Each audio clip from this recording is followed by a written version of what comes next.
It's something that many people don't want to discuss. Talking about depression and suicide can be uncomfortable. Given the fact that nearly 20 million Americans in any given year suffer from depression, Peggy Weber spoke with several people who want to shed some light on this very difficult topic. Deacon George Cater and his wife Sheila knew their daughter Katie was having problems, but they never thought she would commit suicide. We're just dumbfounded that something like this happened because we never suspected. She had some psychological problems that she was working through. She was on some medication, but we never either entered our mind that she would commit suicide. George and his wife were going to their grandson's first Holy Communion. Katie said she would meet them there, but never showed. The parents of 8 children, they got worried and began a search. George says his wife suggested that he look around their large yard at their home in Lenox. Next thing I know, my oldest daughter walked in and she said, "Dad, I'll go out with you with the flashlights." And she said, "Let me check down the cellar." And she came up 2 seconds later and she said, "Don't go down there. Katie just hung herself." That difficult day on May 7th ended with visits from the local and state police and a lot of sobbing. It also prompted them to make a deliberate choice when they wrote Katie's obituary. First thing my wife and I said, my son was over writing out the announcement in the paper, and we're very emphatic that we wanted to make sure that everybody knew it was a suicide. At the wake, the response was overwhelming. It seemed like 1 out of 8 people came up to us, thanked us for being so honest because they had someone in their family who committed suicide. George says people need to be more open about suicide and see it as a psychological problem. It wasn't Katie that killed herself. It was a different person. Because the Katie that we knew, I don't think was capable of doing that. I think she was, whatever demons were in her, took over. And I think this is what made the tragedy so great to us and to the family, because it's the last thing that we would ever think about. He also says his faith has been a tremendous help as he mourns Katie and witnesses the courage of his son John, 45, who has Lou Gehrig's disease. The coping, well, I only know my coping is through the church. Every morning when I go to Mass, I have a little prayer, if I may read it to you. It keeps me going. Don't think of her as gone away. Her journey just begun. Life holds so many facets. This earth is only one.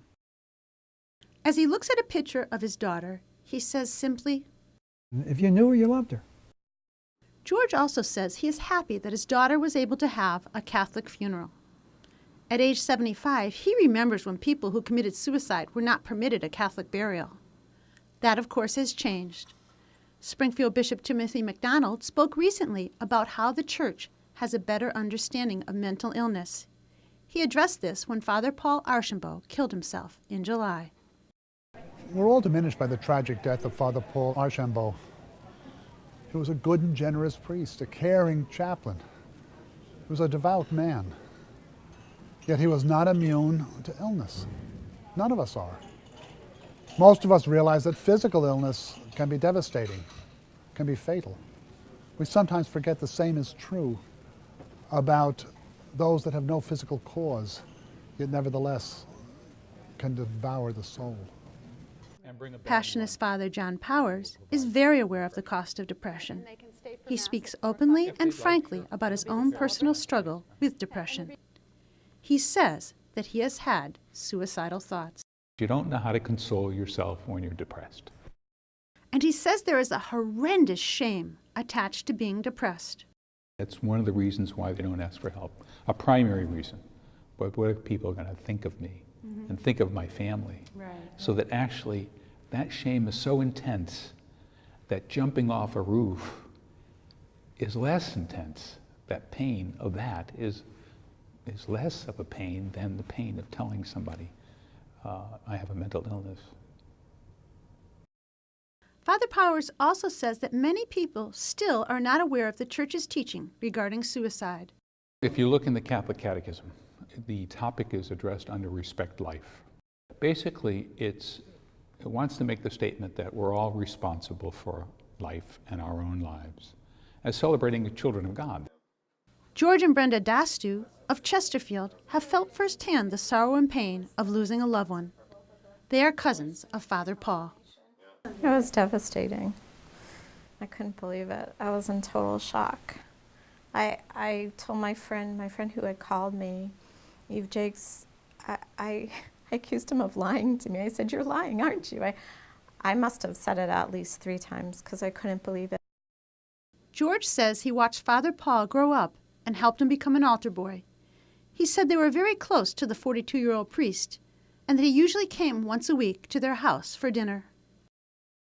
Sometimes I think I see him coming through the woods because, you know, that's what we did together. We had a course all set up for bow and arrow shooting, and the boys would go with us and we'd walk the course. Despite that closeness, George says he didn't see the depths of Father Paul's struggle.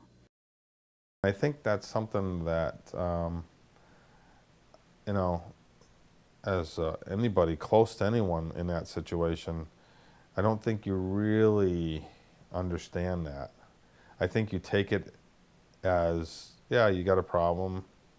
We all have a problem. So you never, ever really know what a person's going through unless you've experienced it. However, George says he was aware that Father Paul didn't come to visit as often. There was something else going on, and we didn't see it. With a person that's in a state of depression, it's a hidden thing, and you don't understand the misery that the person's going through, no matter who it is. Brenda says that she was aware of Father Paul's depression. He would tell me from time to time that he was depressed, and then I'd try to talk to him about it, but he never really liked to talk about it. And it was hard because he really did keep it to himself. There are many people at St. Mary's Parish in Hamden who say their lives were touched deeply by Father Paul. Many were sitting in the pews waiting for Father Paul to arrive to say the 8 a.m. Sunday Mass on that tragic summer day. Kathy Duquette, a member of St. Mary's Parish, said many people were stunned and wanted to respond in a positive way. When Father Paul first died, I had seen a little blurb in the paper about a walk for suicide prevention. I cut out the article and kind of stuck it on my desk, and after a few days I looked at it and I thought that we have to do something. Our parish was hurting. We had talked to a lot of people, and people just wanted to do something in Father Paul's memory. Things got rolling, and the project united people. Father Paul touched many people's lives in many different ways, and everybody had a story to tell. So we felt that it was a good way to honor his memory. Wearing green and gold t-shirts, about 25 people recruited more walkers and donations at the parish. The group also is planning a memorial garden on the parish grounds in Father Paul's name. For Reel to Reel, I'm Peggy Weber.